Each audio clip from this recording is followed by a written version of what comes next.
Beach FM, locals talking to locals. Ooh, it's that time of the year when feijoas are out, yum, and who's here to talk about them? Of course, it's Hannah Zwartz, Kapiti Coast District Council's Green Gardener. Hello. Oh, kia ora, Tanya. Do you love feijoas, or are they just okay, or you don't like them? I love them, and my kids love them too, so we can never have too many in our household. They'll go through bowls and bowls full of them. They seem to be bigger ones around this year. Yeah, there are some bigger varieties. I like the bigger varieties, and they tend to be the later ones. So if you're wanting to grow feijoas, it's good to grow a couple or grow a few because they like to pollinate each other. You'll get a better crop. But it is worth getting the named varieties, in my opinion, unless you've got a huge section, in which case you can get the seedlings that are cheaper, but they're a bit hit and miss. You might get a good one, you might not. Whereas if you get a named variety, you kind of know. So do they taste different if they're a different variety, or are they just different looking? Well, connoisseurs, they have feijoa tastings, and they also come at different times of year. So there's some that start really early, right through until you can have feijoas over 3 months if you have a range of trees. There's different textures too, like some are more jellyish, some are sort of grainier, some are more sort of aromatic, and one really good one for local conditions is kakariki. That's, if you can find that at the garden centre, I would recommend that one. But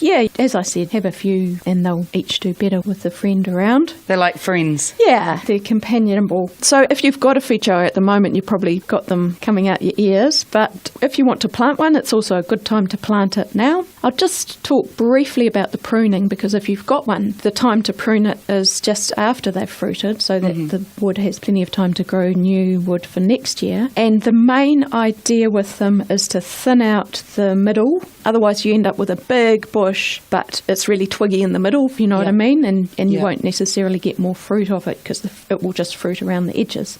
So if you can sort of take out the older, twiggier branches in the middle, give them plenty of sort of airflow, light and space, so that the light can get to all parts of the tree, and it keeps it a good size for picking. It makes it much easier to pick if they don't get sort of sky high. Are they related to pahutakawa? Yes, they are. So they are vulnerable to myrtle rust, which hopefully will not turn up here. Eek. That remains to be seen. But they're in the same family, and the flowers are very similar. Yeah, that's what I was thinking of, the little pretty flowers. Yeah, and they're like citrus, they're shallow rooted. So after you've pruned it, give it a good mulch around the root area, and that'll keep it happy. Do you have to stabilise it as well? A couple of stakes? If it's windy, if you're newly planting them, put a big rock on or something to sort of stabilise the roots, and nice thick layer of mulch. All right, on that note, I'm going to say a sweet goodbye to Hannah Zwartz, and we'll see you on Friday. Thanks, Hannah. 106.3 Beach FM.